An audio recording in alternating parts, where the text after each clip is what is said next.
Storyblocks. A warm welcome. Good evening, everyone. A warm welcome to everyone. Welcome to this lecture on health and happiness yesterday, today, and tomorrow by Dr. Manoj sir. And he's a homeopathic physician, and we will talk about him in detail shortly. Before we start the meeting, I would request all the dignitaries to please come over to the dais. Vice Chancellor sir, Honorable Vice Chancellor sir, Dr. Manoj sir, Registrar sir, and the DSW sir. Madam, you can also accompany him.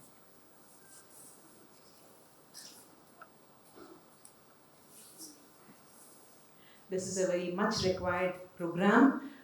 It appears, going by his CV, it appears that we are going to talk a lot about the holistic health today. So we are eagerly waiting, sir, to hear your lecture. So we will start the program today. I would request the Dean Student Welfare, Professor Nagaraj Garu, to please give his introductory address.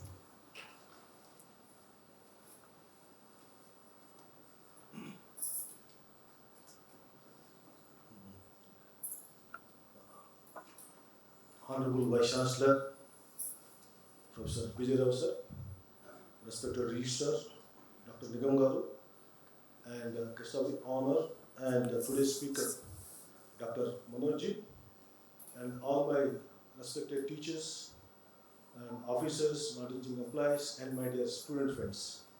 It gives me immense pleasure to welcome you all to this lecture. All of us, we are suffering from either lack of health or lack of happiness. So we are located in a very paradoxical position in the contemporary era. Though as a civilization we are marching forward from the perspective of technology, but somewhere along the line, human beings are suffering from diverse issues related to health and happiness. So the entire growth of human civilization is primarily, let's say, approached from the perspective of development until 1990s, followed by the Human Development Index, developed by one of the famous economists, Amartya Sen and Mujibur Ulhaq. So the Human Development Index, as a theoretical paradigm, tried to redefine the notion of development from economic growth to the universalization of literacy as well as universalization of healthcare. But now we have moved away even from Human Development Index to the Happiness Index. So some of us would think, what do you mean by Happiness Index? The history of Happiness Index goes back to 2012. So as a part of this, the scholars from different parts of the globe, they are trying to define the idea of how to measure the lifestyles. How many people, even from developing countries, are feeling the sense of happiness? I think that's where the notion of happiness started gaining importance in the everyday life. Just to give you a simple example, if you look at the statistics of happiness index, the top 10 countries primarily comes from the Scandinavian countries in Europe, except Israel from Asia. So that primarily implies that though you may accept or disagree with the methodology of happiness index, but the order of the day is that how to create a sense of happiness among the people. But at the same time, friends, in order to achieve the happiness, we need to also, let's say, experience the idea of health. In what sense we are talking about health? That's where scholars, especially the medical experts, have divided into multiple schools of thought, but broadly there are two schools. Those who believe in the traditional school of medicine, those who believe in the modern school of medicine, which is also known as the Western school of medicine. So all of us are consciously or unconsciously following the modern medicine as the defining phenomena of our, let's say, well-being. But we have scholars like Dr. Manoj, by following the Indian school of thought, which has the age-old history, they are trying to understand the very idea of health from the indigenous point of view. I don't want to talk much time. at this juncture. Now, I welcome Dr. Manoj on behalf to the university, because we have heard so much about Dr. Manoj Kuriakose from our PRO Garu, and also we have gone through your website, and we are so happy to welcome you, sir. At this juncture, I would like to thank our Honorable Vice Chancellor as well as our respected Registrar for encouraging us to organize this lecture. So now I welcome our Honorable Vice Chancellor, Professor B.J. Rao sir, to come and share his message. Over to you, sir.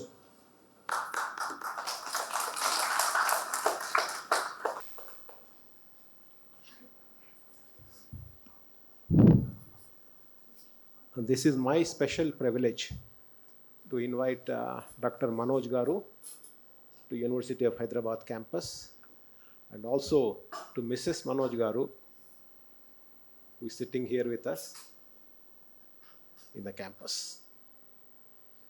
So when I met Dr. Manoj few weeks ago, I felt that he brings in a very different perspective of not only life, but also of the world in general.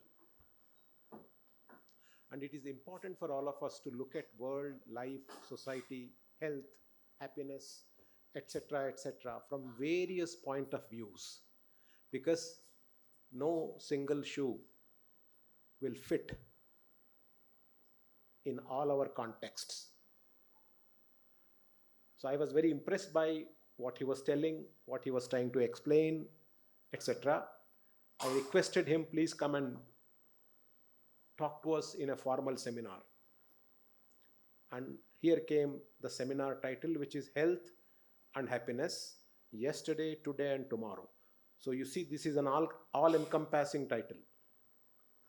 You need health, you certainly need happiness, and you were whatever you were yesterday, you are whatever you are today, but importantly, you will be what you want to be in future, that is tomorrow. I think this is where I think his talk would give us an important pointer to how to align ourselves, how to handle one's own thought field, and see how we equilibrate with the world. Entire life is to stay in equilibrium with the world, with your surroundings. His thoughts, his ideas, and his practice are very important take homes for all of us. He's a practitioner of health approaches, various approaches. So in some sense, he brings in experiential knowledge when he talks about it. He's not a mere theoretician, I'm sure, because he has handled several thousands of patients, quote unquote. He has learned from them. Patients got benefited from him. So it is that experiential knowledge that he is going to share with us. Let us thank him for coming here. Thank you very much. And he will do a freewheeling session of ideas without any of these PowerPoints. This is what he told me. So I'm looking forward to his presentation. While he's doing his presentation, I also have to hop to some other hall because there's something else going on that I have to inaugurate. So I'll be hopping in and out. Excuse me, but I'm here. Thank you. Thank you very much, sir. Now I request Registrar Garu to come and share his message. Good evening to all of you. Respected Vice Chancellor, Professor Nagaraju, Dean Students Welfare, Dr. Manoj, Dr. Padmaja, Deputy DSW, faculty, friends, colleagues, pensioners, our seniors, which I see them here. Well,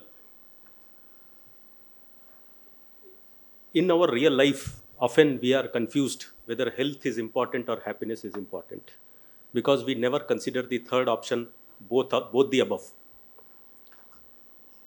Third, we also wonder whether health and happiness was important yesterday, or is important today, or shall be important tomorrow.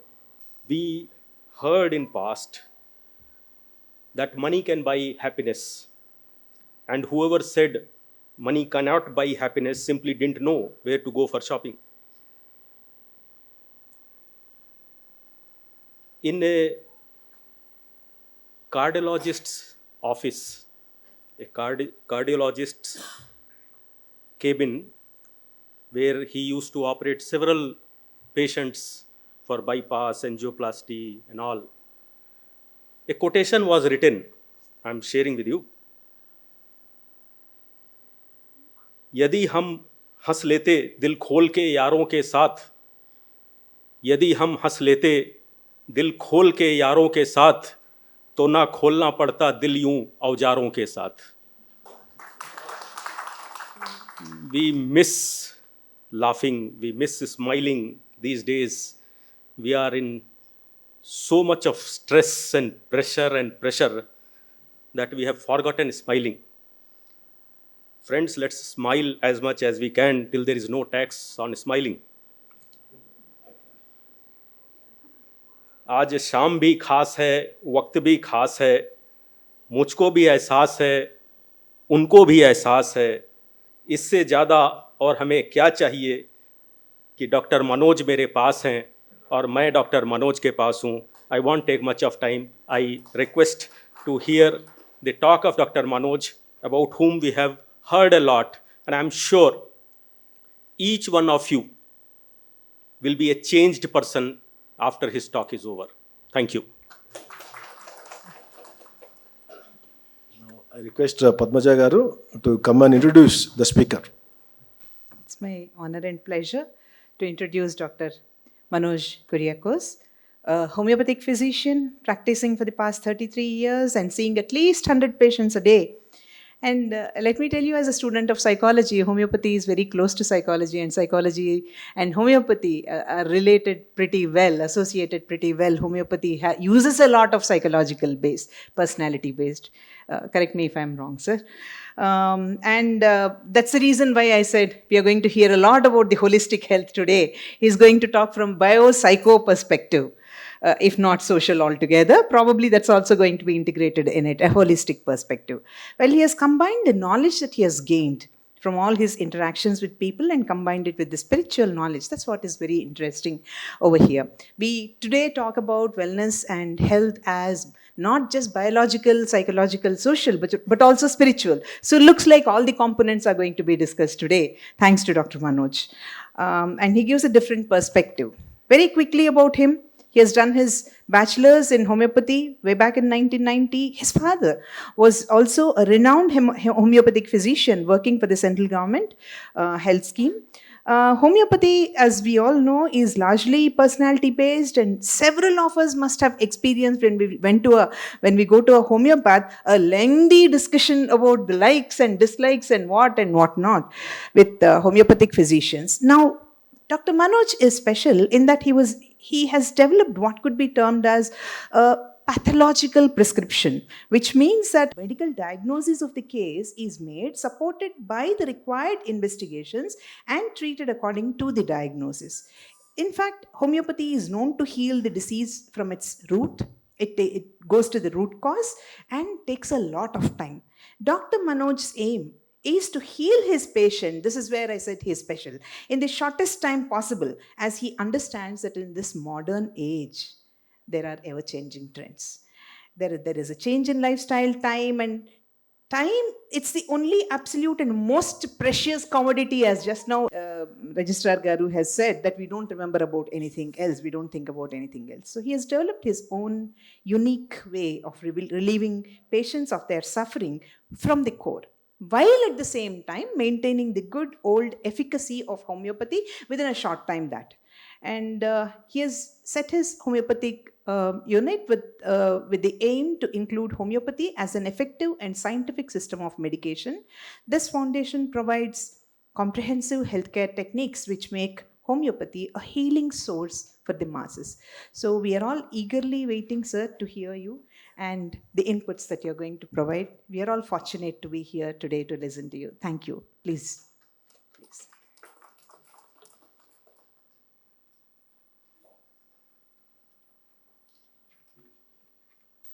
Good evening, everybody. Thank you for the lovely words spoken, and my respects to all the elders in the auditorium. I can see a lot of students here too. It's 33 years since I've left the university, and I'm very happy to be back and talk to you. Before I start my talk about the topic, I'd like to discuss a small point here about one of the biggest challenges that I think the education system today is facing. When you enter a university or a college or a school, within the first semester itself, you get to know who are the very intelligent people in the class, intelligent people in the class, less intelligent people in the class. Because for the first time you get the results, you get to know that these are the three categories, and you also know which category you belong to. And what you decide stays with you for most cases. You remain there. If you are the intelligent, you remain there. If you are very intelligent, you remain there. If you are not so intelligent, you remain there. The whole class looks upon you like that, and you yourself start believing that you are what you are. And the fact is, nature has given everybody intelligence. The hardware is the same. There is no difference. Tell me, can you make out who is the most intelligent person in your class by looking at him? Does he have extra pair of eyes? Does he have extra pair of ears? Nature has given all of us intelligence. It is not correct that you are not intelligent and this is intelligent. No, it is just that some people use their intelligence, some people are learning to use their intelligence, and some people don't use their intelligence. Now let's try to figure this out. You can do this experiment during the next 1 hour of our talk. Let's figure out where you stand. Now, those who are sitting in the lecture and looking at the lecturer, and their thoughts are somewhere else. All the time they are thinking about something that's happening. Or they may be looking at the lecturer's bald head and saying, oh, this guy's bald head. Maybe when I grow up, I'll also have a bald head like that. I'm supposed to meet my lover in the evening. I'm supposed to have daru with my friends in the night. So these thoughts are constantly going on. These are the less intelligent people because they don't use their intelligence. Now these are the people who have to by heart. They may do well in exams, but they by heart and they do well in the exams. The second types are the one who is listening to the lecture, but their thoughts are fleeting. They're in and out of the classroom. These people get the concept of the lecture, but they also by heart. The ones who are very intelligent are the ones whose thoughts don't go anywhere during the lecture. They grasp the entire content of what is being told. So for the next 1 hour, let's see how many times your thoughts wander. Make a note of it and you know where you stand. Now coming back to looking at the health yesterday. When I mean yesterday, I would mean your grandparents and the great grandparents or my grandparents. Let's say about 50 to 100 years before now. 50 to 100 years back, everybody knew what to eat, how much to eat, how much to drink, when to exercise, what to exercise, how much to sleep. Everybody knew. Every grandmother or the grandfather knew what to do if you had a headache. You had a stomach ache, you had a stomach upset. Isn't it true? You go to your grandmother, wouldn't she tell you what to do? So this knowledge was there with everybody. They knew what to do if there is a viral fever, if you had a backache. Your grandfather, even great grandfather, will even today tell you what to do. You don't have to go to the doctor for that. So this knowledge came from systems like Ayurveda and yoga, which was more than 5,000 years old. Now, let me give you these statistics. Systems like Ayurveda, Yoga are 5,000 years old. Homeopathy is 250 years old. Allopathy is 100 years old. Allopathy is the baby. Now, many generations before us survived beautifully with the knowledge of these alternative systems of medicine. They lived a good life. The only problem in that generation was infectious diseases. So there are many infectious diseases like tuberculosis, leprosy, smallpox, cholera. People would die because of infectious diseases because there was no cure. That's why on an average people used to live about 40 years, 50 years, and of course they used to have lots of wars during that time. So the life expectancy of people were very limited. That is when the medical science came up. The medical science came up with some amazing discovery of these infectious diseases, and they started to treat, and they could just do away with all smallpox. They could eradicate most of those diseases. Now, and they've started to extend the life of a person from 40 years to 50 to 60. Anybody who can extend a life by 5 to 10 years, isn't he God? So people started looking at medical science as God with high regards. They did wonderfully well. And slowly they started to do more and more research, and they started to come up with a lot of statistics. Now they started to tell us how much to eat, what to eat, when to eat, how much to exercise, how much to sleep, how much to drink. They started dictating everything, and they were right. They came up with statistics. These are the contents, this is what will happen to your body. They would come up with under the microscope changes, and we just started to believe them and we just started to follow them. They were God to us, so we put our life in their hands. They started to dictate our lifestyle. Most of them were right. That's why you find a lot of people with, following them with beautiful figures, a lot of young boys and girls with chiseled figures, with six-pack abdomens and all that. All this is because of the knowledge that has come from that. But unfortunately, with all this knowledge, some of them were grossly wrong. That's why you ended up having a lot of lifestyle diseases.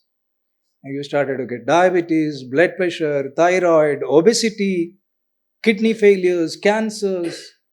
All these were not heard of before. This is where we stand today. From yesterday, we came to today. Today is where we are right now here with so many lifestyle diseases, so many diseases that cannot be cured.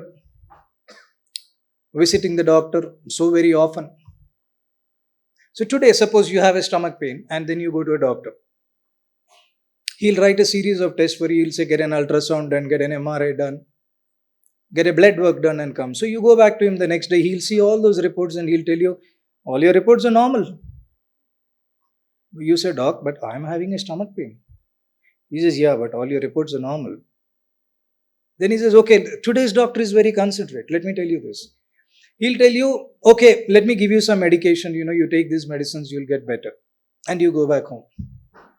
Tomorrow, when you become old, when the students become old, you go to a doctor, and if there is the same situation where the reports are normal, the doctor will say, there are only two reasons. Number one, you're lying.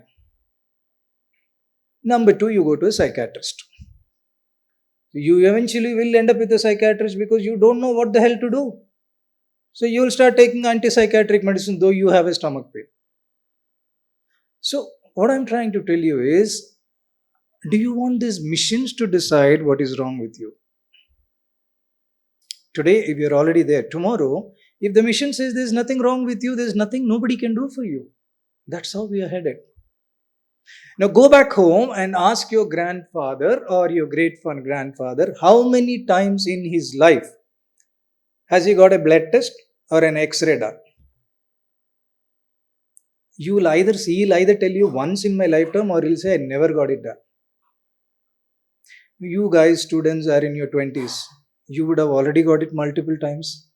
You would have got a blood test and you got an X-ray done. You would probably have a CT scan also done already.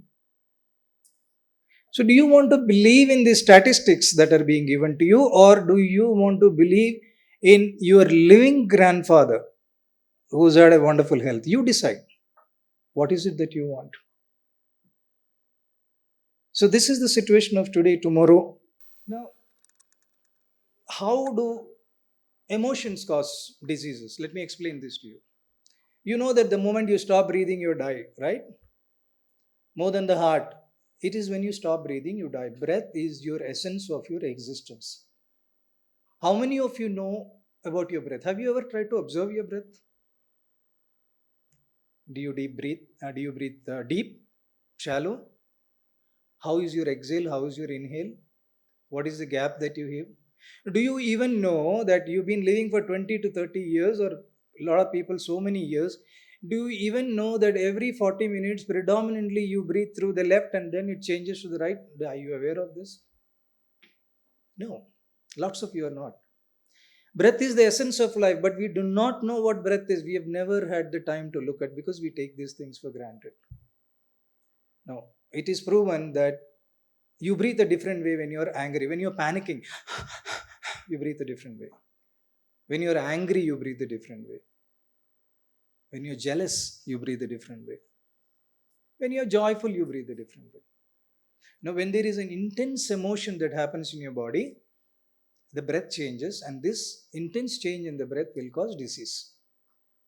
A lot of diseases are caused by emotions. A lot of chronic diseases. I'm not talking about infectious diseases, but most of the chronic diseases. Hey, let me give you an example. Suppose you wake up in the morning with a nagging headache, and then you go to office or you come to college and your headache is still there. Lunchtime you have your lunch, your nagging headache is still there. By evening it becomes a little, yeah, why is this headache? Let me go check it up. You go home and you check your BP. It's 180 by 120. It is very high. Suddenly this nagging headache which was there, it becomes a pounding headache. You suddenly start to feel breathless. You suddenly start to feel a chest pain. You start sweating. You start panicking. And then you go to the doctor. The doctor will check your blood pressure and say, oh, your blood pressure is very high. What are your symptoms? You'll say, I'm having palpitations, I'm having shortness of breath, I'm sweating, I'm having chest pain. Did you have all this through the day? All you had was a nagging headache. All your other symptoms that has come up because of the knowledge that your BP was very high and the fear. Isn't it? The doctor will give you some medicines for your blood pressure. Does he give you something for your emotion? He doesn't. Now there's this lady during COVID time. She was 34 years old. It was the peak of the COVID season and all the hospitals were full. So she felt breathless, and then the husband took her in an ambulance to one of the hospital. The hospital people said, our beds are full, but since you're breathless, we'll give you oxygen. They gave her oxygen. She felt a little better. She said, go to another hospital. They took her to another hospital. There also they said the beds are full. They said, we can't even give you oxygen. She went to the third hospital. By the time she reached the fifth hospital, she died. Later on, it was found that she didn't even have COVID. She just had asthma. So she died of fear. Now, I don't know how many of you are from rural areas, but you've heard about cobra bites, snake bites. So I stay in a village, in a farmhouse, and I asked them, what do you do if there's a snake bite? They said, sir, ma daggara oka seed undi. There is a seed. So we picked that seed, and that seed sucks away all the snake venom. I said, let me take a look at it. It was a tamarind seed. Have you guys seen tamarind seed? It is absolutely not porous. Forget about snake venom. It can't take in even a drop of water. It's so hard. Essentially, when a snake bites you, when a cobra bites you, you go into panic mode. When you panic, you breathe heavy. And when you breathe heavy, blood clot happens within the body. That's called as a cytokine storm. That is how people die. The blood thickens. This is exactly how most people died during the first time of COVID. Have you all heard of cytokine storm during COVID? You must have heard. It was all over the papers. Cytokine storm is induced by fear. So most of the people who died during the COVID time died because of fear, not because of COVID. The same COVID is still there today also. It's just that the government is not coming up with how many people are affected with COVID, but nobody is dying now because people have all gotten used to it, that fear has gone away from them. So these emotional factors, now everybody knows that blood pressure, diabetes, you know what psoriasis is? Psoriasis is a skin issue that comes on the skin. Many of the diseases have got stress as one of their reasons. Cause is stress, they say. Now, when you go to your allopathic doctor for your blood pressure or your diabetes, he will ask you to get your fasting post lunch and a HbA1c. He'll say, take these medicines, this will decrease your blood pressure. Blood pressure, diabetes is an effect. It is not the cause. The cause is written in every Google. The cause is stress. Is any doctor treating you for stress? How can your diabetes or blood pressure be in control if you only treat the effect? The cause and the effect both has to be treated. That's the only way that you can get any chronic disease into control. Now, this is where the alternative systems like homeopathy comes into it. Like she rightly said, homeopathy works on the mental sphere. Homeopathy works on the emotional aspects of the person. So go ahead with your allopathy. I am not against allopathy. Allopathy has done some wonderful things. But along with that, to treat your diabetes or your blood pressure or any chronic disease is migraine. I'm sure a lot of you get migraine. How does the migraine come? When you're stressed, you get a migraine. When you go into the sun, you get a migraine. But the doctor gives you a tablet which will just take care of your pain. What are you doing about the cause? So in every disease that you get in your life, let's say warts, pulipirlu, massa. You go to the doctor, the skin specialist will remove it. It will come back or no? This is because the wart that you see is only an effect. The cause is a genetic tendency that cannot be removed. That has to go only with alternative systems like homeopathy, yoga. So these are the things that you need to understand. It is not just taking care of the effect. You have to take care of the cause also. That's very, very important in treating a disease. Most of the diseases, cause and effect has to be treated. Why is this fear? Why are we so scared? You know, fear of disease is one of the biggest disease in the world. Fear of disease. It is because the moment you're diagnosed with something, you don't know what to do. You said you're going to die. Everything goes into, somebody in the house gets a chest pain. There are two ways of looking at it. If there is a calm and quiet person in the house, he'll come and say, it's just gas, nothing will happen, go to sleep. He'll go to sleep. But if there is somebody who is scared, he'll come and say, Ammo, this could be something to do with the heart. Why take a chance? Immediately your mind will start to go, it could be my heart. Suddenly you start getting palpitations. Suddenly you start getting breathless. Suddenly you start feeling a chest pain. Then you go to the doctor. 95% of the people who go in the night to NIMS emergency with chest pain are because of gas. It's a fact. So this fear, so much of fear is there. This fear of death is something very, very dangerous. Let's visit this death very briefly. Where I stay in the farmhouse, I have a couple from Jharkhand who's got a 4-year-old baby. Now one day, we've got ducks in the farmhouse. She used to play with these ducks. So one day, one of the ducks died, and then all the people started standing around it to find out why this duck died. Slowly, this girl Neha, 4 years old, she came and she saw the duck lying there. She went and then she pulled it out of the cage. She pulled one leg, then she pulled one of the wings. She played around it with for a little while. She knew that the duck didn't respond. And she quietly went away and started to play with her toys. Now, in this few minutes, Neha understood what death is. She understood what happens. Okay, this duck was with me yesterday, today it's not with me. So this is what it is. She understood the whole concept of death. But how were you explained about death by your father, mother, or uncle, or grandparents? Oh, death is so dangerous. It is such a loss. It is so painful. Don't even talk about death. Right? Look at the difference between Neha and you. Can you face death? No. Can Neha face death? For her, it's a matter of just. The fear is inculcated into us by people who have told us what death is. They have not let us decide what death is. They have told us what has been told to them. So there is a lot of fear that has been there, deep embedded within you. That fear has to go. Now, I've told you about this. Let me tell you something about the happiness index. I'm sure you all heard people saying that there is God in you. There is God in everybody, right? Every religion, every tradition speaks that there is God in you. How many of you have seen God in your neighbor? Has any of you seen? But all religious books say there is God in everybody. Where is the God? Now, the reason they say that there is God in you is because when you're born, a child is born. Suppose you go and play with a 1-year-old kid. You're in a grouchy mood. You have a fight with somebody.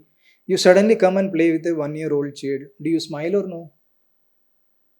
Looking at the kid, you will automatically smile. Because there is goodness oozing out of the child. Why is there is goodness or godness that is oozing out of the child? Because the child has no judgment. The child does not know what is right, what is wrong, who is good, who is bad. The child has no idea. So the child is not judgmental. So the child is happy.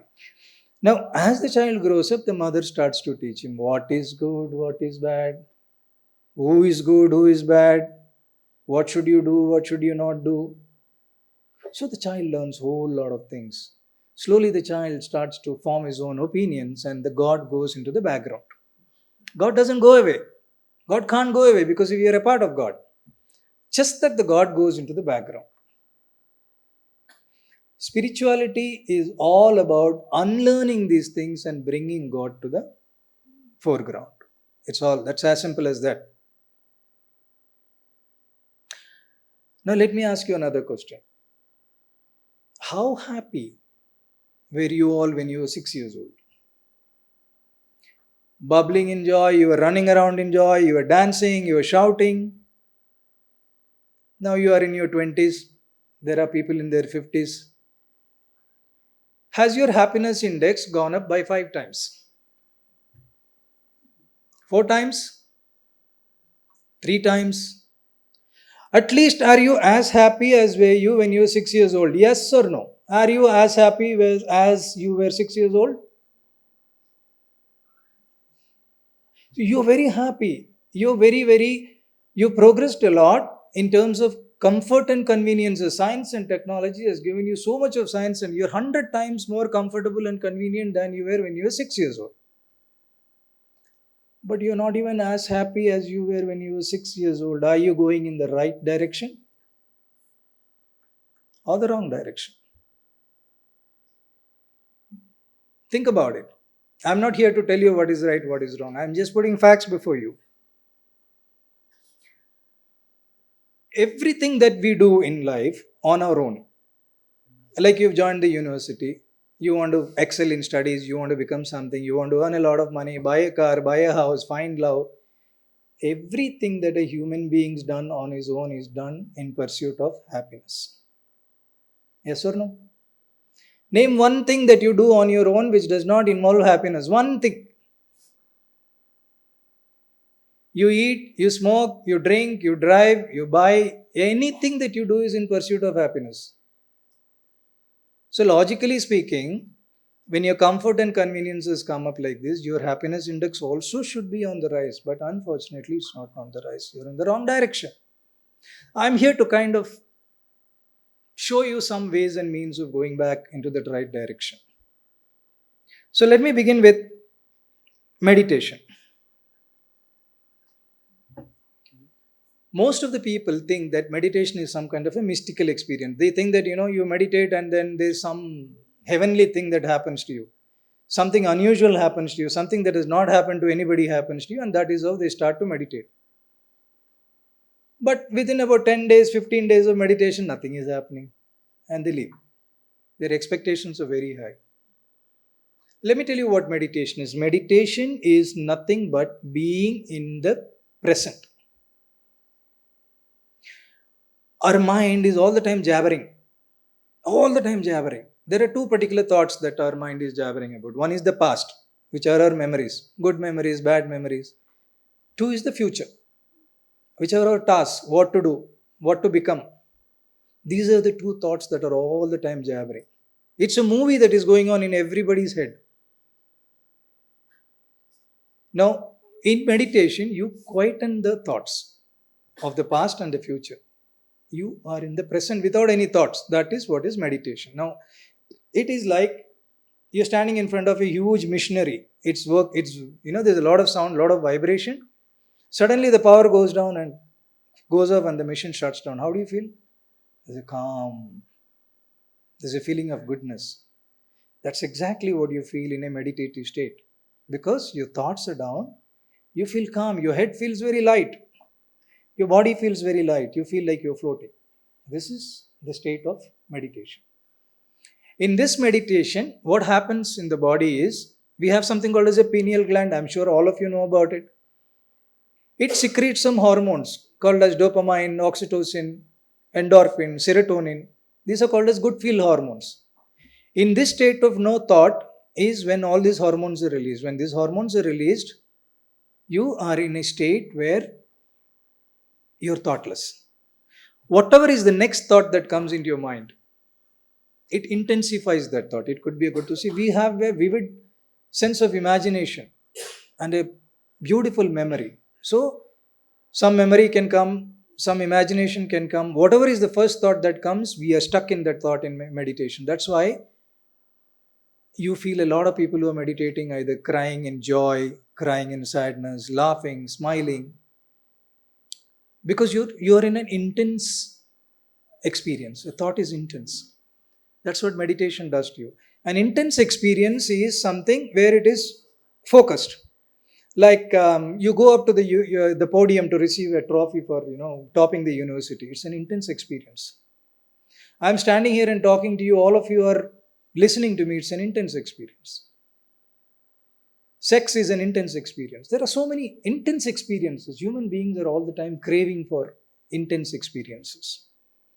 So this is meditation. Being in the present is what is meditation. There are, of course, various methods of doing meditation that probably we'll come back to it when I probably visit again, or if we have time. I'm trying to briefly touch many topics so that you can go home and think about it and then analyze these thoughts. Now let me talk to you about thoughts. Albert Einstein says everything in the world is a vibration. Nikola Tesla says thoughts are vibration.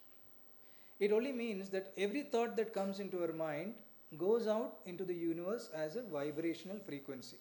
Now, if Isaac Newton thought about the theory of gravity, it started as a thought. He developed on that thought and then he came up with the entire theory. So that thought is out there. Similarly, every thoughtful person, every scientist, every discoverer, it all started as a thought, and all those thoughts are out there in the universe. Not just thoughts of people who are living, people who are right from the evolution of humans. All the thoughts are out there. It's like a radio station playing multiple songs. It is there. You just need to tune into that particular thought and song. All the thought is available for you. I'll explain to you how that comes. Now suppose after this lecture, one of you want to go out and I want to have a cigarette. You have that thought in your mind, and as you walk, you find somebody standing there. He'll look at you and he will not talk anything. He'll come with you. Then another person joins you. By the time you reach there, there are about 5-6 persons. All of them just want to smoke. It's a thought. You've never said anything. Suppose you're sad and depressed. You attract those thoughts. You get people with similar thoughts. It's tuning in. Have you seen thousands of birds which fly together? They don't dash against each other. Hundreds of buffaloes, they run together. They don't dash against each other. 50 human beings run together, there's a stampede.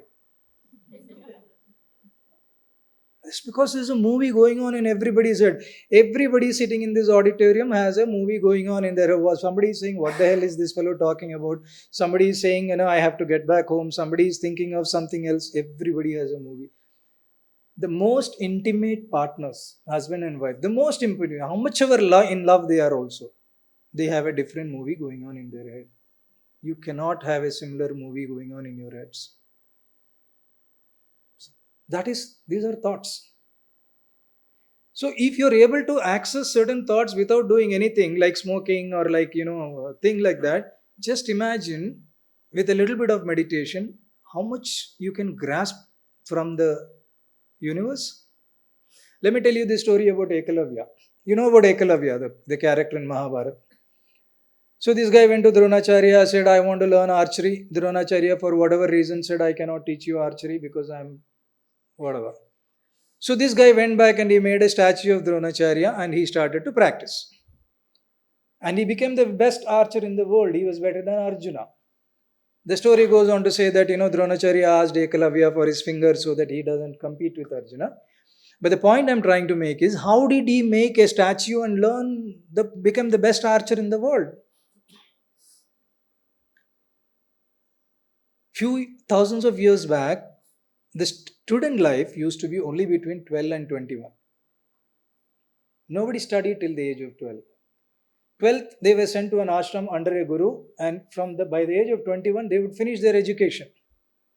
There was no Google, there was no library, there were no books.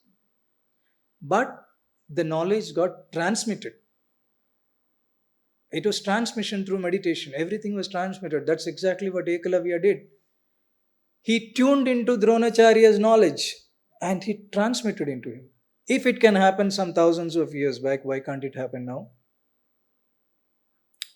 Today also, transmission is possible. It is just that your mind is all the time so busy. There is no place, there is no chance for it to download information.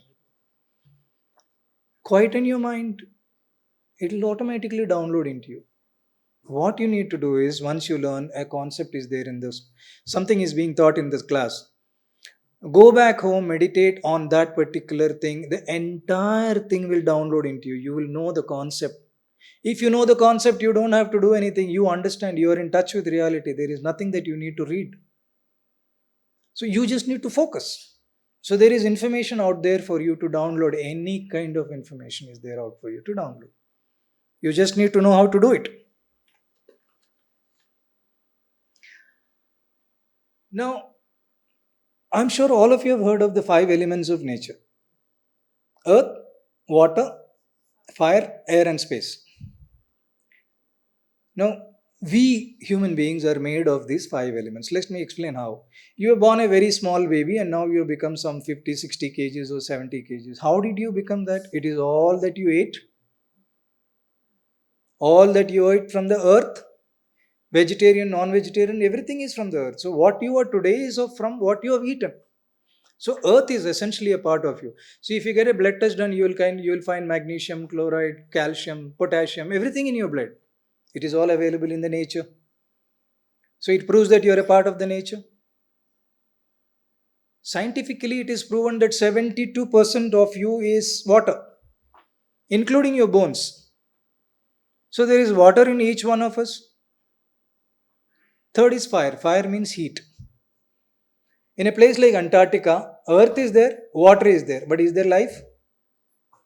Water is frozen. The plants cannot grow. Without heat, there cannot be life. So the sun, the heat from the sun, that is essential for existence.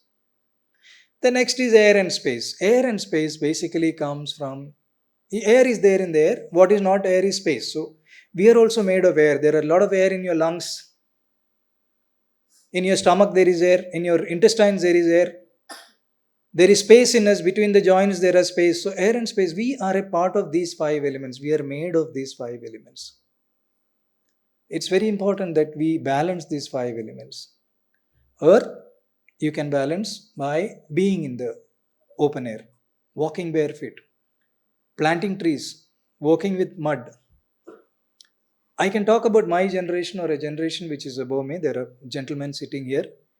Our childhood was in outdoors. We were always outdoors. We were walking, running. We were walking barefoot, running barefoot. Second is water. You need to drink a lot of water and you need to be in the water. We used to be in ponds, rivers. We used to spend a lot of time. But the younger generation needs to consciously make an effort to drink a lot of water and try and take a longer shower. Be in touch with your source of creation. Air and space will come by doing yoga and pranayama. I've already explained to you how emotions affect health. You have to correct your breath. That comes from pranayama. So you have to do these things. These are the things that will keep your 5 elements in balance. Be out in the open, drink a lot of water, have a lot of sunlight every day, do yoga and pranayama. These things will make sure that you live healthy, not just physically, but even mentally. These are very important aspects that you must take care of. I believe that most of the diseases today are not because of lifestyle, not because of the food that you eat. It is because you're not in touch with your 5 elements. There is an electric car. If it does not get charged, can it go for a long time? It will exhaust itself. Similarly, you are a part of this earth. You are a part of these 5 elements. If you don't recharge yourself, how long will you go on? You're bound to fall sick. Today, you're living in high-rise buildings. You do not have touch with. Nobody touches sand. The sand, mud is dirt for us today. Our parents themselves just say, don't play in the mud. You'll get. Have you ever caught an earth worm and touched it? We used to do that. So you're not in touch with earth, you're not in touch with water, you don't go out into the sun because your complexion will become dark. Nobody bothers about yoga, nobody bothers about breathing. These are your source of creation. If you don't give importance to the source of creation, you are bound to fall sick. Do you know the alarming rise of children who are committing suicide today? Alarming. I am treating personally 16, 17 years old children who are depressed, who are on psychiatric medication. This was unheard of in our times. I'm sure gentlemen sitting here, they would know. Where was all this? We never heard of all this. Frankly speaking, in our times, there were no cancers also. Right, sir? Hardly any case of cancer.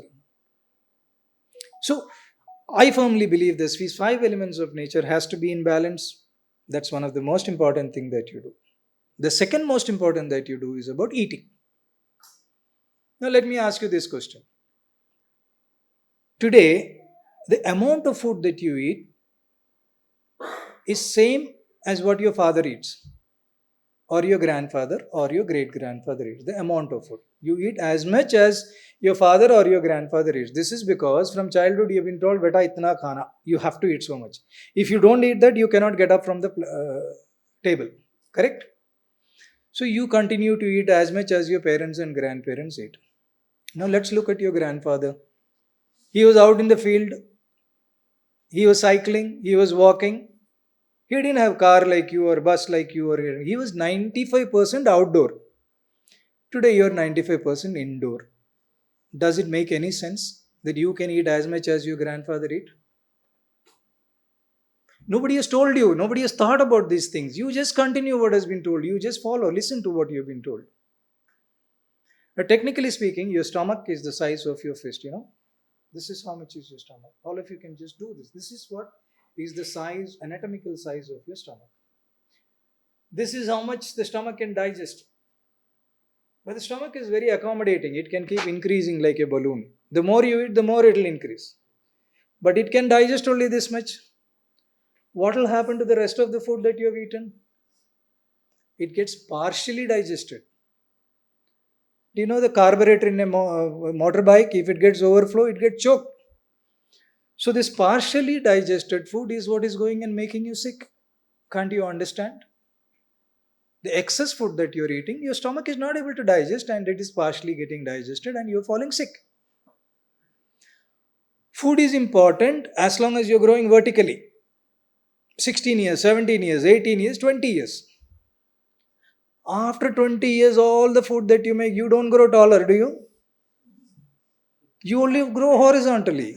And you blame that I'm obese, I'm that, I'm this. Why don't you realize that the food that you're eating is only going this way? It cannot go straight. So you need to understand, after you stop growing vertically, this amount of food that you eat has to come down by half. Because after that, the food is fuel. Now, there's a difference between hunger and empty stomach.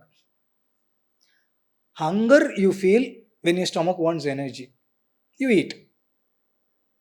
Empty stomach, science has proven that your brain, your body, everything works best when the stomach is empty.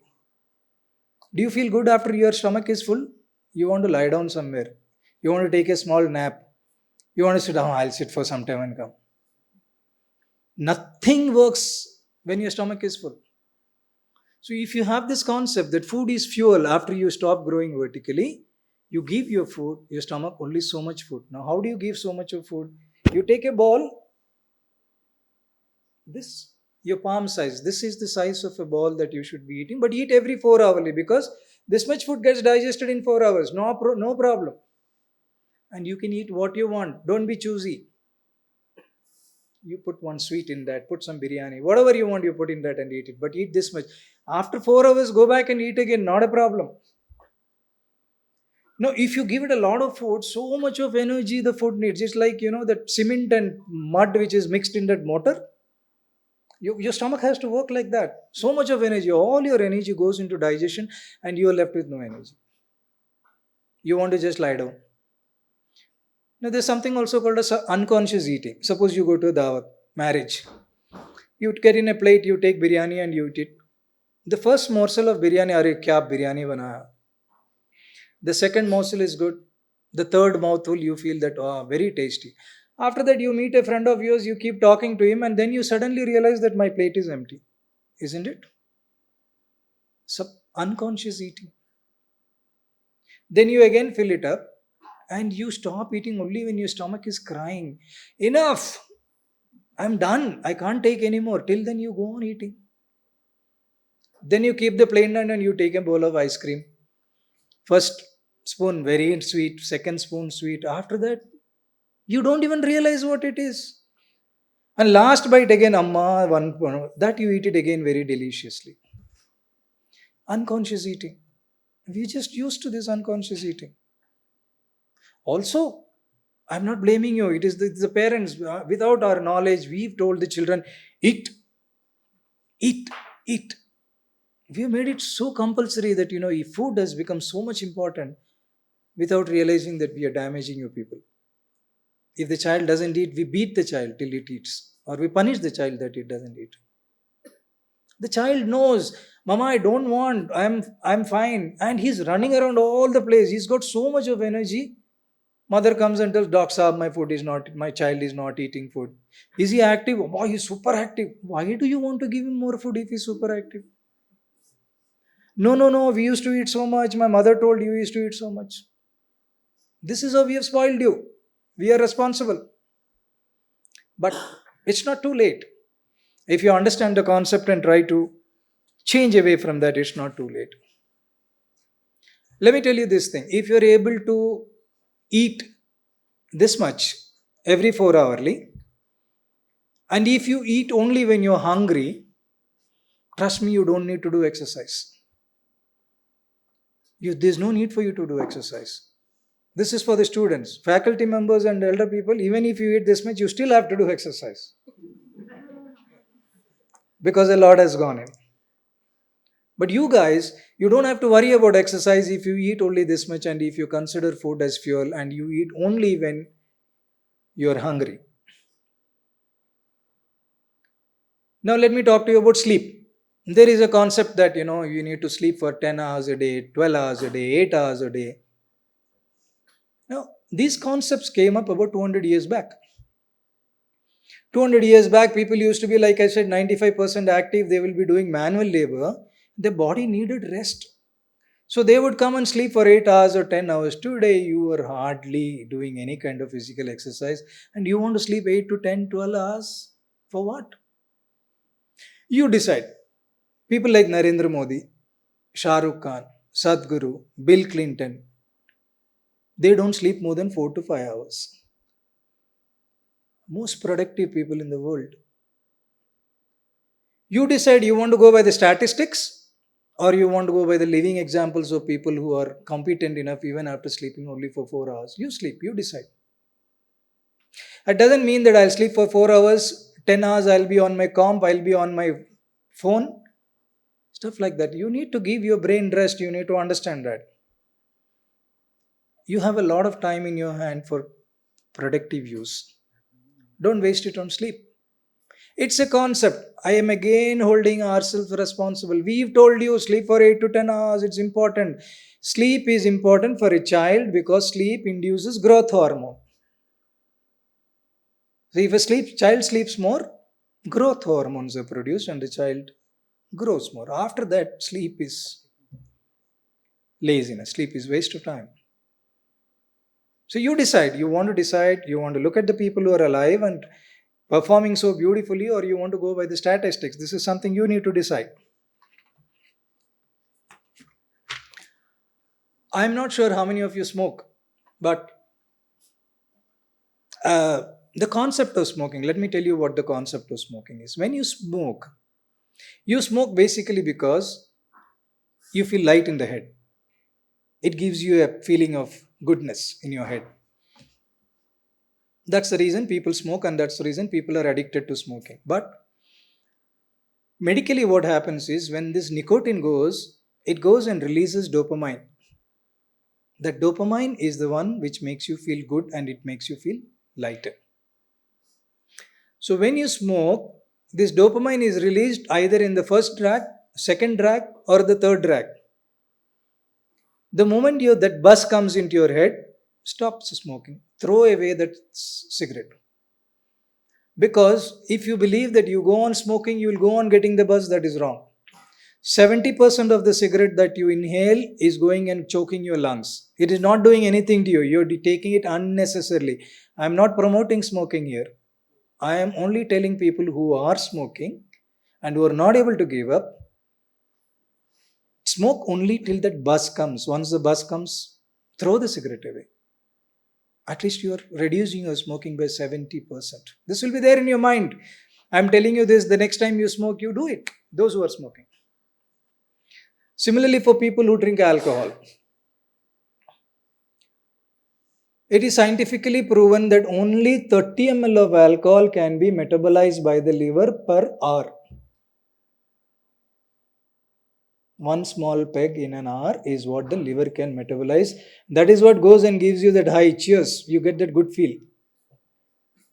People drink 5 drinks in an hour, but only 1 drink gets metabolized. The rest of them is standing there in queue. After you go back and you're fast asleep, that is when it gets metabolized and it will give you that high which you're not even aware of. What a waste. So if you have to drink slowly. 1 peg an hour is the measure, because that's how much the body can take it. No point guzzling it. It's like you have to enter the stadium. Only one guy can go into the stadium. All of you go and stand there. Only one fellow can go inside.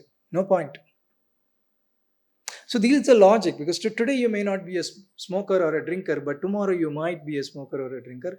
Keep this concept in your mind when you smoke and drink, because you're unnecessarily harming your lungs. You're unnecessarily harming your liver. You're choking them. And it's of no use to you. Now, during our times, we never had Google, we never had, these kind of informations with us. If we had to know what is the capital of a country, we had to go to the nearest library and pick up a book, and we would know that. So during our times, anybody who could memorize a lot of this stuff, who could retain these things and then puke it out during the exams, were considered most intelligent. Right, sir? We had to memorize everything, go and reproduce it in the exam time. Today, all this information and knowledge is there, readily available for you. It is there in your smartphone. Forget about being a lawyer. You can be a doctor, a lawyer, an engineer, anything by looking at the smartphone.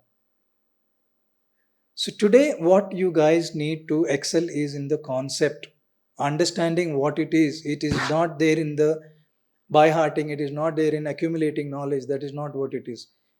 Application of knowledge is what is important today. You consider to be intelligent if you know how to apply the knowledge, and application of the knowledge will not come from by hearting, it will come only from understanding the concept. For understanding the concept, you need to be focused. To be focused, you need to have your thoughts away. To have your thoughts away, you need to be meditating. Make sense? Now, I will end my lecture with one last topic. Somebody asked me if I believe in God. So, essentially, I've already told you that we are all a part of Earth. We are all the same, the plants, the animals, we are all a part of it. It is just that we wanted to be mobile, so we got disconnected from the Earth. Otherwise, we are a part of the same thing. I've already told you that a child is godlike. I believe that when I was born, I was God. So my journey today is basically to unlearn all that I've learned. What is right, what is wrong, who is right, who is wrong, who is good, who is bad. So my journey is basically to unlearn everything and try to bring the God out. It doesn't mean that I become God and I bless you and all that. It doesn't happen that way. Has God ever blessed anybody? Have you ever seen God come and give $1 million rupees to somebody? Have you ever seen him come and give money to somebody? He doesn't come that way. For me, God or gods are gurus, because if I want something, he shows me the way to do it. I download information as to how to do it, how to achieve. If I want to earn, 100 crores, I will download information from there. So he's not God for me, he's guru for me. Anybody who teaches or who helps me to achieve what I want in life becomes a guru, not God for me. So I believe that there are gurus all around us. I learn from you, So there is God in every one of us. This is something that somebody asked me. So I wanted to put this across to you. And I'm really thankful for this opportunity that you have given me, and grateful to all of you who has made this happen. I am more than happy to take any questions from any one of you. Thank you so much. That was really great, sir. Thank you very much for that thought provoking lecture. Yeah, I now open the session for questions. Anyone has any question? The mic will be handed over. You could kindly ask the question in the mic. Thanks for a wonderful lecture. The new concepts have been taught. I am a allopathy doctor, sir. I have done my MBBS in Kurnool Medical College and some PG diplomas in IGNOU, and I worked in the university for 30 years, and recently I retired. So I am a practicing allopathy doctor. So some patients, they get confused whether to follow allopathy or follow homeopathy. Some people combine also. Some allopathy medicine, some homeopathy medicine, some Ayurvedic medicines. And we don't know how to guide them, actually. So what is your opinion about going to particular type of medicine, whether allopathy or homeopathy or Ayurveda, how to advise them? Essentially, like I told you before, ma'am, there is a cause and effect. And I truly believe that allopathy is fantastic for the effects of any disease. Like, let's say for psoriasis, allopathy has got wonderful medicines which can just suppress the psoriatic lesions, but they don't go away. If the diabetic levels are very high, allopathy has got tablets and insulin which can bring the diabetic level in control, but it doesn't go away. Blood pressure, if it is high, allopathy has got wonderful medicines, but it doesn't go away. It doesn't go away because the cause is not treated. And unfortunately, there is no treatment for the cause in allopathy. So, I would always say a complementary treatment, a combination of both homeopathy and allopathy, if given together for a BP, diabetes, any chronic disease, rheumatoid arthritis, autoimmune disorders, multiple autoimmune disorders, you give immunosuppressants. They keep it in control, but it doesn't go away. But we need to look at a cure. Now, unfortunately, most of these immunosuppressants which are given, along with that, you're asked to do a blood test whether to see if your kidneys are affected. If your kidneys and liver are affected, they cannot give you any more allopathic medication. And a lot of youngsters are having autoimmune disorders now, rheumatoid arthritis, psoriasis, lichen planus. These kind of patients should be treated with both homeopathy and allopathy. I am not against allopathy. I greatly admire. There are saviors. But for chronic diseases, a combination of both should be taken. Not just homeopathy, but yoga and pranayama. It's very, very important. It's very important to keep the emotions in control. Emotions can be kept in control only by keeping your breath in control. And breath can be kept in control only by doing pranayama. So, pranayama should become an essential part of everybody's life. It is the way you maintain yourself. And by being in touch with the five natures, I told you. It is not fair on the patient to only depend on one system of medicine. Why? When there are so many systems available, so many solutions available, why can't they take all of them? They don't cause interaction. All my patients who are taking allopathy or homeopathy, I don't tell them to just stop allopathy and you take only homeopathy. No, you can take a combination of everything. There's nothing. 33 years I've practiced. I've not had a single case of side effect or side reaction or interreaction. Nothing. So it's absolutely safe to take anything together. Eventually, you decide what is suiting you. The patient has to decide what is suiting you. If you're feeling good after starting homeopathy, slowly cut the allopathic medications. If your BP is in control after starting homeopathy and allopathy together, gradually taper off the allopathic medications and see if it is still in control. So that's the way to wean it off, and then I would recommend a combination for every disease. Thank you. So in Ayurveda, Vata, Pitta, Kapha, mainly they treat a combination of these things and their balance. When it comes to your treatment, it's like Panchabhutas. But is this Panchabhutas inside the body, or how you be in touch with the Panchabhutas? I mean, this part I'm unable to understand. One more question. Suppose if Ayurveda is already there from centuries, and then what is the need for your treatment? Say that 400. What's the need for? 250 years old. This thing. Homeopathy, because even in Vata, Pitta, Kapha, actually you combine these five elements. Then I'm not understanding what is the need for this allopathy. Right. I agree with you. The Vata, Pitta, Kapha, they are constitutions basically. So there are different personalities in this world. We are all part of different personalities. We are not same. All of us are different. But on a broader platform, if you look at it, you will find many people who are like you. I will find many people who are like me. You will find these are called as personalities. We are a group of personalities who have come on this earth. Let me take it a little back.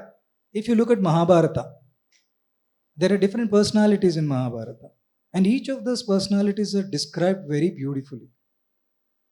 If you look at people living amongst us, they will have the same personalities like the people in the Mahabharata. You will find a Shakani in us, you will find a Duryodhan in us, you will find a Dhritarashtra in us. We are all different types of personalities. That is how the Ayurveda has divided the personalities and the medicine that has to be given to them. Now, if I am going to tell this to these youngsters that your Vata is gone, you need to take this, they'll laugh at me. Your Pitta is gone, they'll laugh at me. Instead, what I'm trying to do is I'm trying to tell them that you are made of earth. You are made of 72% water.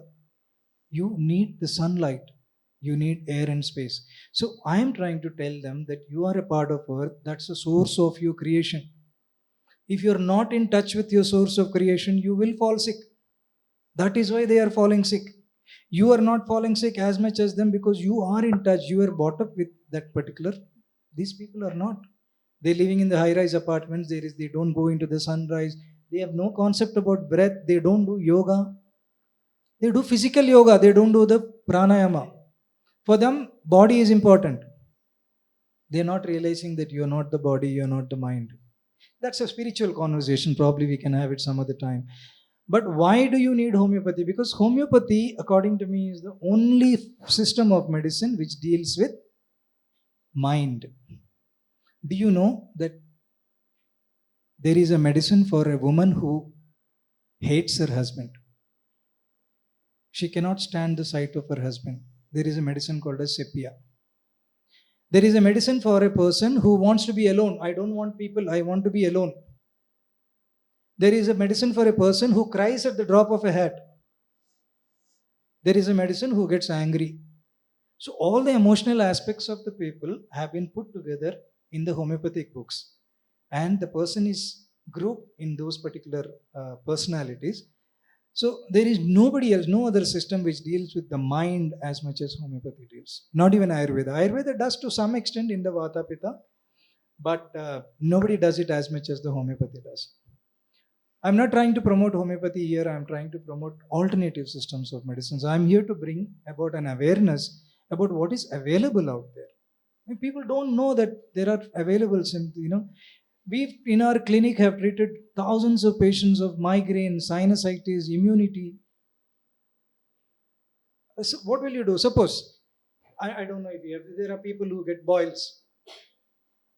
You go take an antibiotic, it goes away. Again, it comes back, you go take another antibiotic. Third time it comes. How long will you go on taking antibiotic? If you are aware that there is a medicine available in homeopathy for this, it's just to cause an awareness. So that's the whole intention. Appreciate your entire talk. In the beginning, you told the fear and the psychological things which connects the human health and other conditions. I see surroundings. I'm completely agree with you. I also follow that. But how do I help a patient? I'm not a doctor. Like, how do I create such awareness to one of my family member, or how do we preach them to be like come to this state, or how should we practice that kind of thing? Like that's Right. tough to educate some people, isn't it? So in such situations, how should we do in a family or something like that? I don't think you can educate anybody. You can only give logic to them. Education won't last long. They listen to you, follow it for a few days, few weeks, and stop. But if you give them a logic, they'll remember it all their life. Now, coming back to the question that you're talking to me about, I'm sure most of us follow some religion or the other. We follow some tradition or the other. Any religion, any tradition that we take it, they all speak of the fact that the number of breath that you are destined to take is already determined. Correct? Every religion talks about the same thing. When you have to die, you have to die.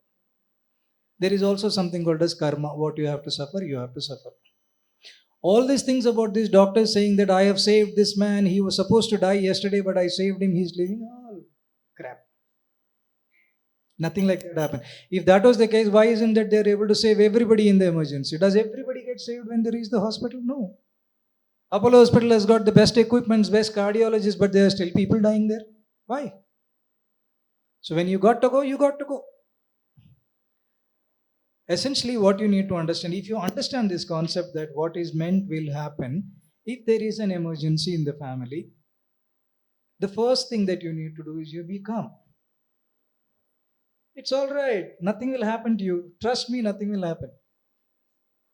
If you are that kind of a person who can induce that kind of calmness in somebody who is panicking, that itself will solve half the problem. Like I said, if there is a chest pain, you go and suddenly say, oh, what happened to you? Come on, let's go to the doctor. It could be a cardiac arrest. You might die any moment. Finish. That fellow is gone there itself. Doctors do this. Ask ma'am, when we say, oh, your sugar is, HbA is 10, my God, the patient is finished there. First of all, reassure the patient. You need to be reassured of the fact that nothing can go.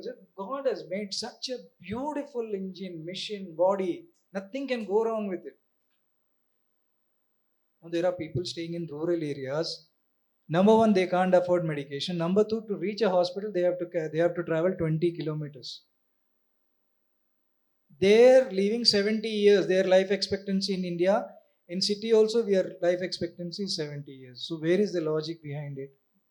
You try and find a house which is close to a hospital. You think you will be saved? No.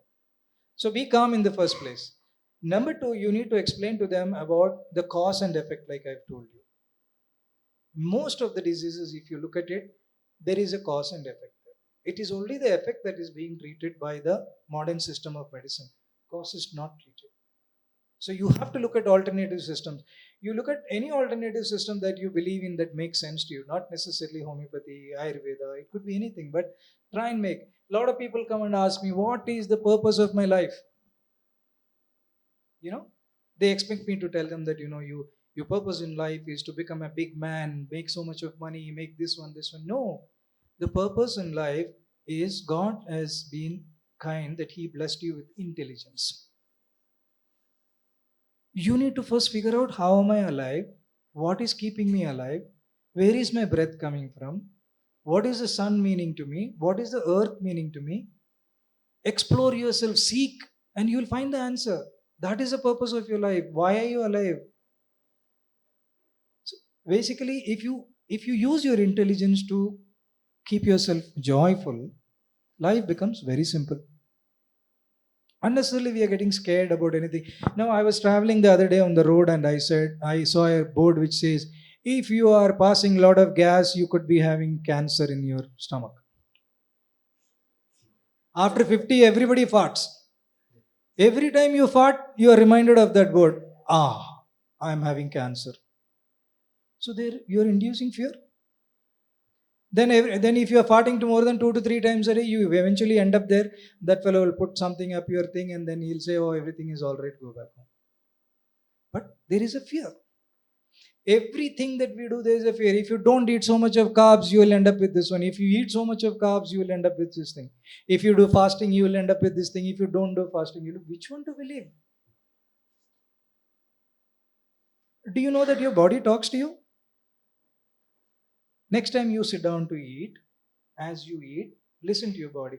Your stomach will tell you when to stop. Enough, it will tell you, just that you don't listen.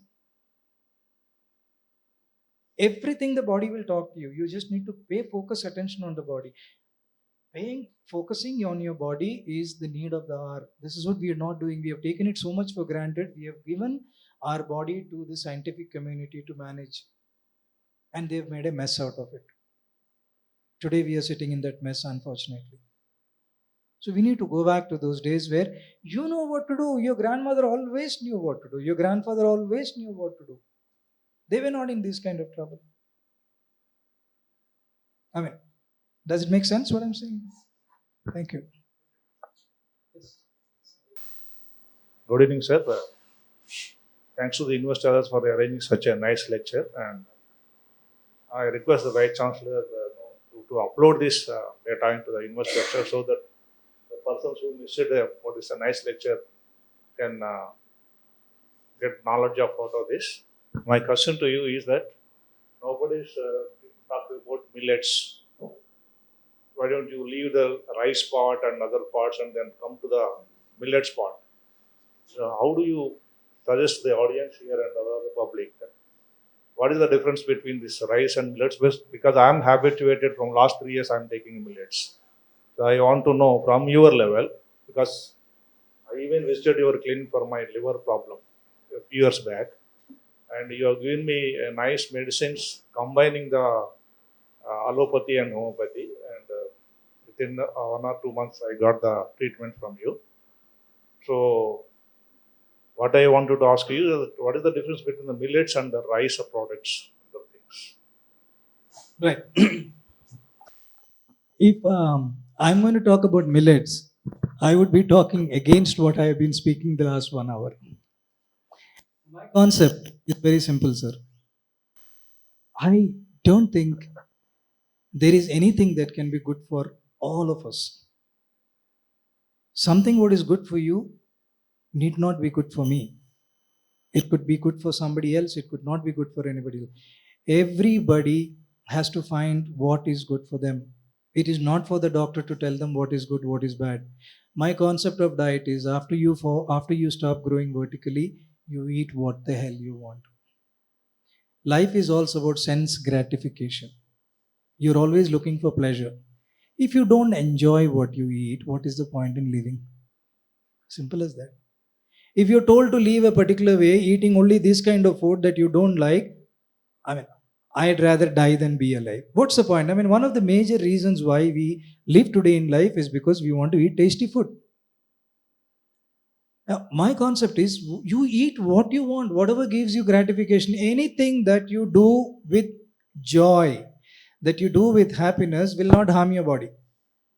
I can reassure that for you. So, in this bowl that I am suggesting, you eat whatever you want, wheat, sweet, millet, rice, roti, whatever you want.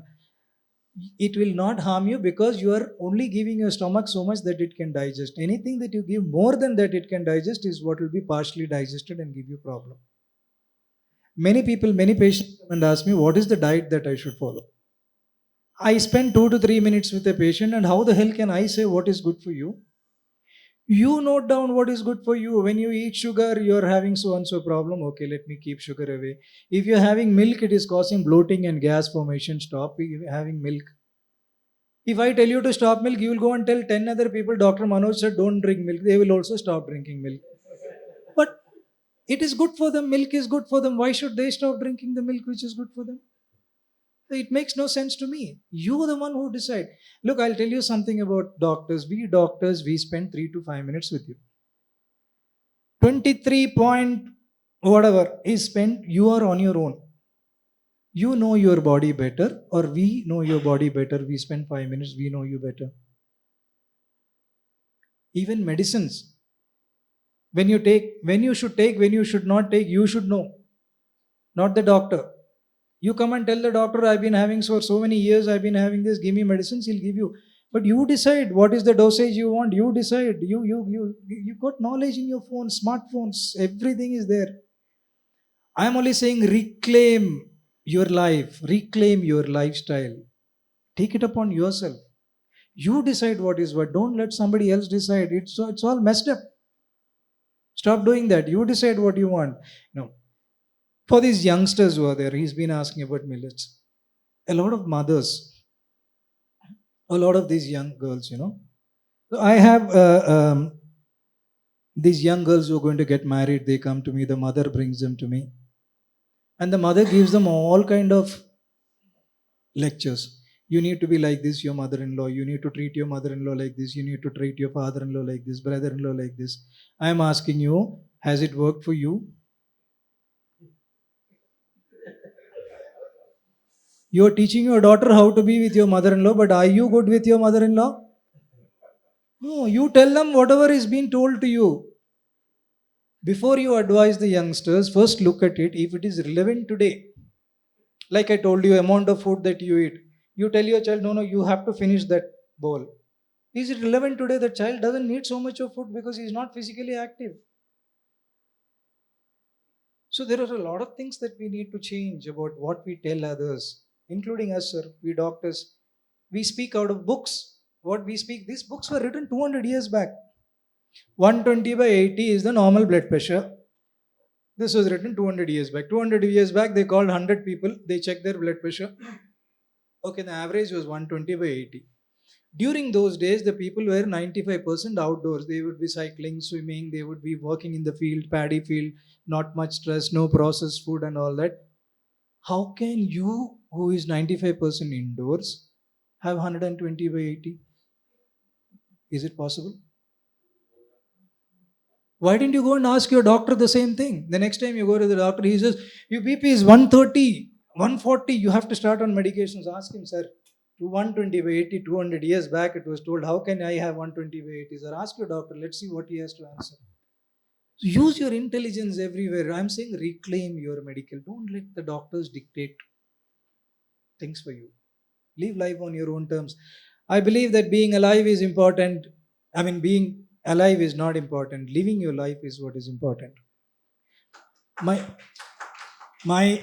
father, I'll just tell you something about my father. My father was a homeopathic doctor. He was a very famous doctor. He used to have his drinks every day in the evening. A very successful person.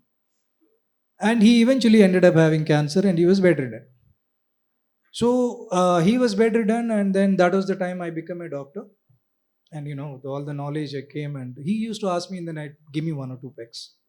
I said, no chance. How can I give you? It's against, you'll fall, your health will deteriorate. Every night he used to ask, he used to plead, but I have instructed everybody not to give him. He's continued like that for 1 year and he died. Now, if I look back, what did I gain out of the whole thing, not giving him? If I had given him that couple of drinks in the night, he would have slept well, he would have eaten well. He was used to it for the whole of his life. But medicine, knowledge of medicine told me not to give him. I tortured him for 1 year. I tortured him. So sometimes in life, you have to take decisions depending upon the situation. Looking at life, just staying alive is not important. What you do with your life is important. How you live your life is important. When you go to bed and if you wake up in the morning, first smile, I'm alive. And decide what you want to do for the rest of the day. More than a lakh of people don't wake up with you when they go to sleep. 1.5 lakhs, 1.7 lakh people who go to sleep with us do not wake up. But you are among the fortunate one, you're alive. Have a good day. Enjoy yourself. Do things that you like to do. Yes, sir. Towards the disease and the rather you did not say the cure, but how to avoid, how to treat. It's a wonderful lecture. I have seen and I have worked in it while I was 5 years old. I remember. At that time, I don't know what was the disease, but it used to be some complaint. So, elders used to treat them and forgot. In 20, 30 years, there was no problem, as you said. Now, information has come, you know a lot of diseases. It's one aspect. Number two, today's aspect, what you say, you are treating problems of people, etc. In this university, I have seen a lot of from the 30 years. As years goes on, highly intellectuals goes on suicides. From 3 years we have not seen because of the corona. But previously, if you go back, there were several. Here, psychology department is there. They offer their counseling, etc. Here, health center is there. They give their offer their medicines, allopathy medicines, and lot of Ayurveda, homeopathy here. But here, even one PG student goes wrong in the derailment. He is a patient. So here, lot of patients we have seen here who are intellectuals. We are seeing in the papers IIT people suddenly they die because of 0.5 missing 0.5 percentages. But what is your role or have you played a prime role to prevent such depression status of serious psychiatric disorders of death to your body? And I have moved with the psychiatric disease. I've studied from the about 50 years back how it was treated only the correct treatment in the Jalna, not in the state. I've seen the disease there. So today, if you see any psychiatrist, 100 patients, not just the 100, they're treating, but it doesn't go. They go around the Ayurveda, homeopathy, etc. If the expert is there, they prolong fertility sometime or puts it raises. What is your experience on your approach? Because you are adding all the Panchabhuta, the presence, how you have to wake up, etc. It's very nice. But all this, the psychiatric disorder arises two ways. It's organic and habitual. The way he thinks. First, it starts with the emotional problem, how to understand. If you not understanding problem, you will have stress. Stress to the depression. Depression to the psychiatric disorder. Yeah. They say, sir, it is organic, you have to treat them. It doesn't go. They're treating at the depression stage. Well, by homeopaths. Please, I'll tell you, sir. I honor our honorable Vice Chancellor to bring this alternative system of homeopathy, though it is having a 500 years history, to this ground. It's the first time I am hearing, and I welcome him.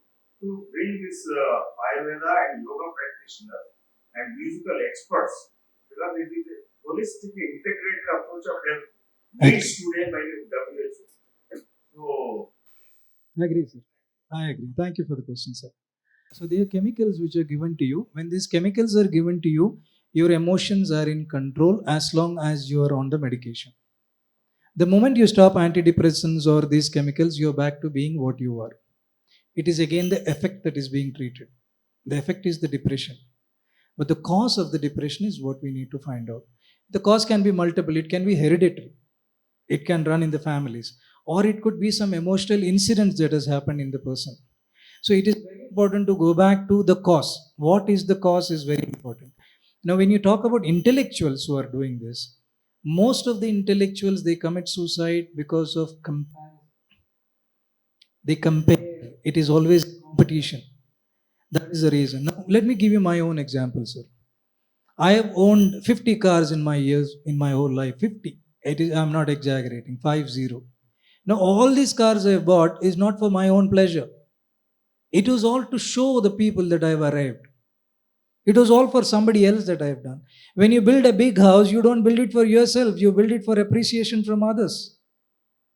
You need just one bedroom and one bathroom. You make a 5-bedroom house for what? You buy a big car, a BMW, Mercedes, you buy to show it to others. Everything that you do in life is basically to prove to the other person that you are more superior than him or you have achieved more than him.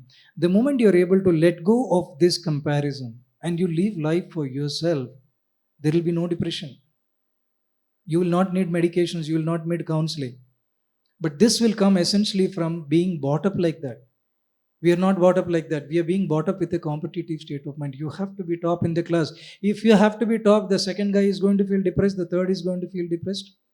You are stamping on somebody and getting on top. So we are thought like that. Our thought process has to change right from childhood about this competition.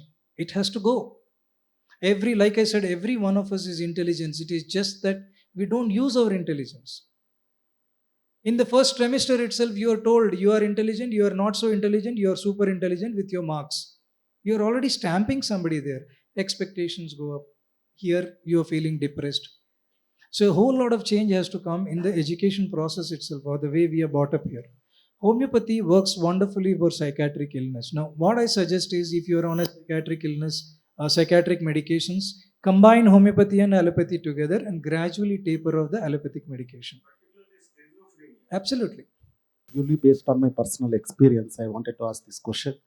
So, two quick questions. One, in the process of reclaim, what you said, there are sometimes advantages and disadvantages also. So, advantages in the sense we can take our medication. If you know, many of the homeopathy who are using these medicines, they take medicines and there is a homeopathic kit in the house and we take normally medicines. In alternative medicines, that is the advantage we get it. But there are also some of the disadvantages. So, so how best we can actually trade off between this and depend on a consultant, homeopathy doctor. So that is my first question. And the second question is related to something related to we all know Allu Ramalinga is very famous homeopathy doctor and he's not a practitioner, but it's based on his experience. Actually, he became one of the best homeopathic doctor, and we read all his stories. So, in alternative medicines, do we need a kind of systematic certification course, or we can we for the purpose of expansion? Can we go for a short-term courses that can be introduced in the universities like this, and can we depend on such kind of practitioner instead of this thing? So that is my and who is the best? My final question: who is the best homeopathic doctor who spends lot of time with a patient and, as you said, cause and effect and identify the real cause and and give the medicine, or just go and as we go to allopathy doctor and take medicine over the counter or something like that. Practice alternative systems on your own.